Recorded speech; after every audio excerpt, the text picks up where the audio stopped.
I was on Facebook and a post came up about the Green New Deal, and a bunch of mindless zealots immediately go in and, oh my gosh, we got to adopt the Green New Deal. We got to save the environment. And my question for these people, have you actually read the Green New Deal? It's real easy to do. It's available on the internet. I have a link in the description of this video. Have you actually read it? Because if you read it, you understand that this has nothing to do with reducing greenhouse gas emissions. This is a bait and switch. And I'm going to go through the bill right now and show you exactly what I mean. This wasn't written by geniuses. Let me tell you, this thing is a complete disaster. So it starts off with, in October 28, a report entitled Special Report on Global Warming. So to begin, talking about the problems of global warming, this report, scientists saying it's mostly man-made and human activity and the sea levels rising. And if this keeps up and it goes down up another 2 degrees, what kind of devastating impact that's going to be. So it starts off with the problem, but then you're going to see it really doesn't address that as far as solution. It just goes completely off the rails, addressing things that have nothing to do with it.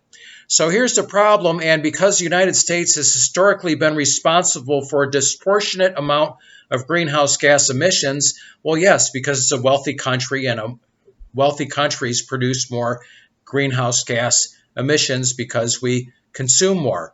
Having emitted 20% of global greenhouse gas emissions through 2014, well, that means it can't just be us, right? Because 20%, well, there's another 80%. Going on as well. But it is disproportionate, and obviously great measures we can make can obviously greatly address this issue. So now here's where we see what's really the back intention here.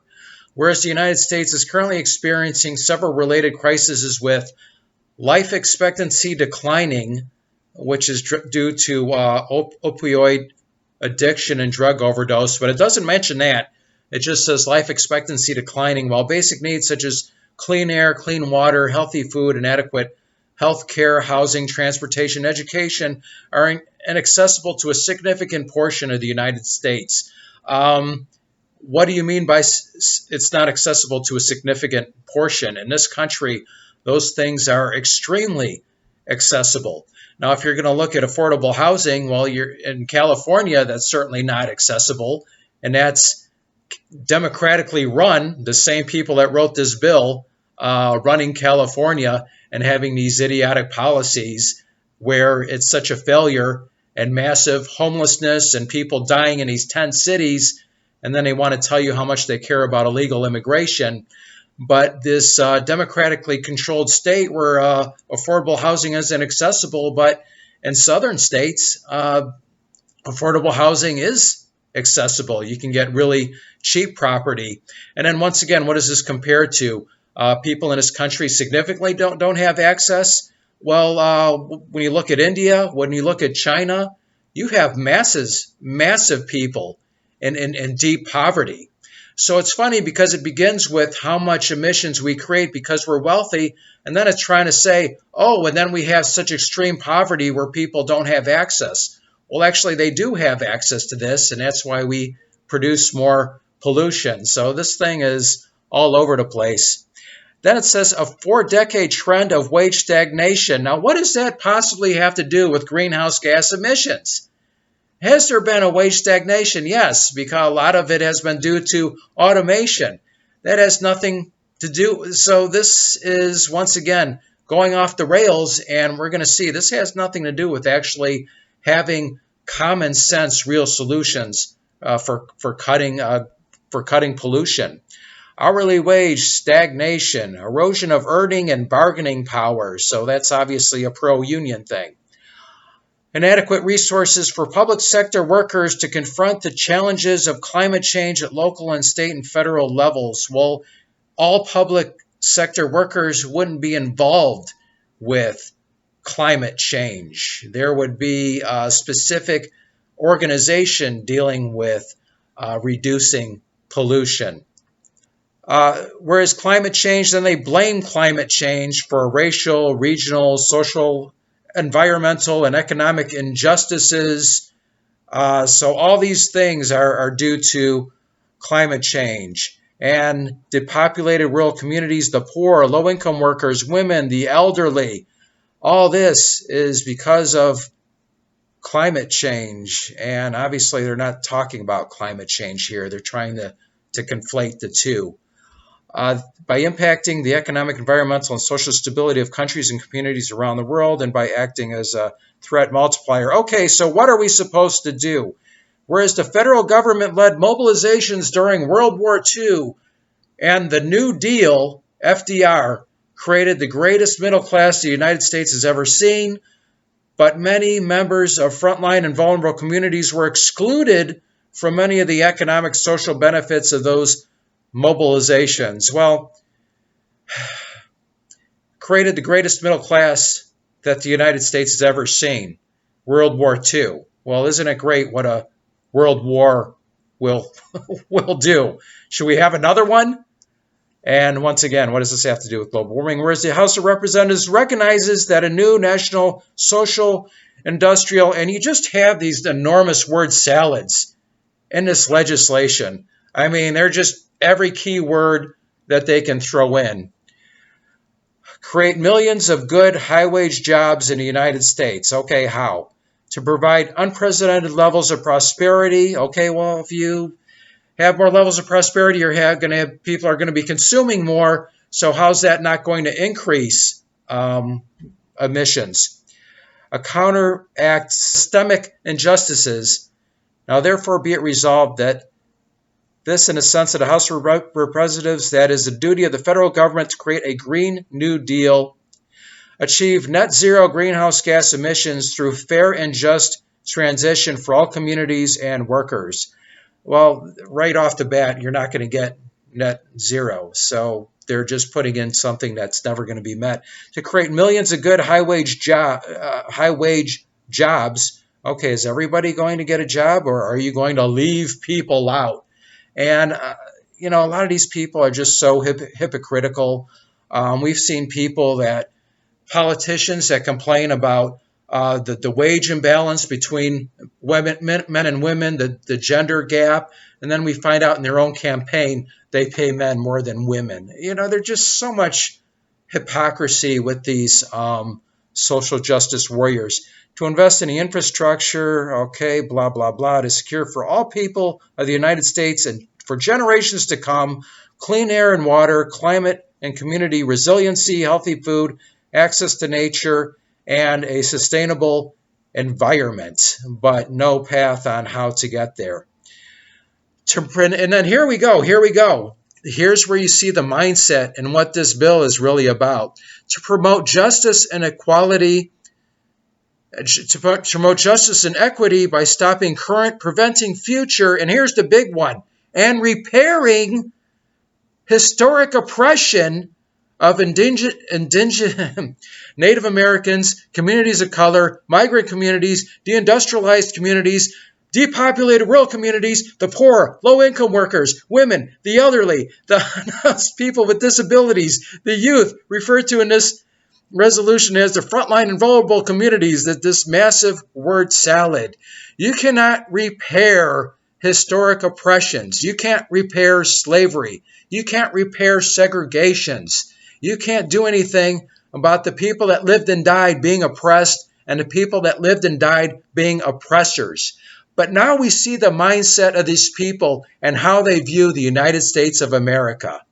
Forget about the Declaration of Independence, the United States Constitution, the Bill of Rights. Forget about building a country on the basis of individual rights and liberties, and forget about all the progress. Forget about overcoming slavery with the bloody Civil War. Forget about overcoming segregation. We just want to try to have revenge for evil dead people. And that's not what individual rights and liberties is about. Individualism means every individual has worth. Every individual has worth in their voice. And they have rights and liberties, meaning ancestors don't mean a damn thing. If your ancestors were good, if your ancestors were horrible, it doesn't mean anything. Because as an individual, you get a clean slate on birth, and you are to be judged for your words and your actions. And these people think that they can just tear down the foundation of this country because they're arrogant enough to think that they know better. And they're going to tear it down and build it up in their naive dream of a model on how a country is supposed to be. People like this would cause so much death and suffering because they're morons. They are complete idiots. They couldn't run a lemonade stand without screwing it up, let alone run the entire country. These are dangerous idiots, and it bothers me how many people just hitch their wagon to them. My gosh, people, do a little homework, please. Research into these issues more. Once again, these mindless zealots, oh yeah, we need the new Green New Deal. Have you actually read it? Please. The goal described as subjects, and I don't have to go through the rest of it. It's just a whole bunch of word salads. You know, if you want to massively reduce emissions, nuclear power, not anywhere will you see nuclear power mentioned here. And of course, people think nuclear, oh, Chernobyl and this horrible disaster. Nuclear power has saved millions of lives. They'll look at disasters where 40 people were killed.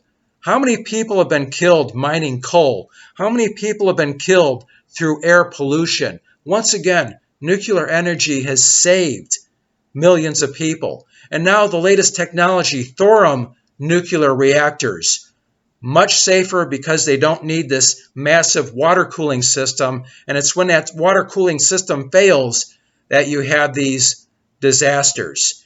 So this is the technology to invest in. And also, have you heard of meatless burgers? Here in the St. Louis area, Burger King had the Impossible Burger, meatless Whopper. You can't tell the difference. And they're going to have this nationwide. Now imagine McDonald's doing this, massively cutting down the consumption of meat, because factory farms, the cattle industry, that produces more greenhouse gas emissions than anything.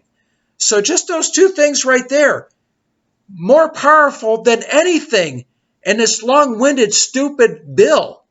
Invest in nuclear power. Invest in plant-based products. Right now, the big issue with meatless burgers, like in St. Louis, where we had the Impossible Whopper, meatless Whopper, it was $1 more than a regular Whopper. We need to switch that. The meatless, the plant-based, should be $1 less than a regular burger. That's how you can really have change, and it's based on technology we have. It's not a dream. It's not some idiot socialist freaking fantasy, some moronic bullcrap. It's based on reality. Nuclear power, plant-based products. Those two things would massively reduce our emissions. There's other ways to do this. There's also in cities, they've constructed these machines on top of skyscrapers that massively take carbon out of the air. So let's address this issue with technology, and let's address this issue with intelligence rather than these clueless idiots trying to tear down our country because they think they know better. And these people that view this country just as being historically oppressive rather than recognizing all the tramps, everything we've overcome, and the fact that whenever the United States has gone astray, whenever we've done things that we shouldn't have done, and whenever we did things that were wrong, it's because we betrayed the foundation on individual rights and liberties. Whenever we've kept to that foundation, we've done what was right, liberating Africa and Europe from Nazi occupations, driving the Nazis out, ending slavery with the bloody Civil War.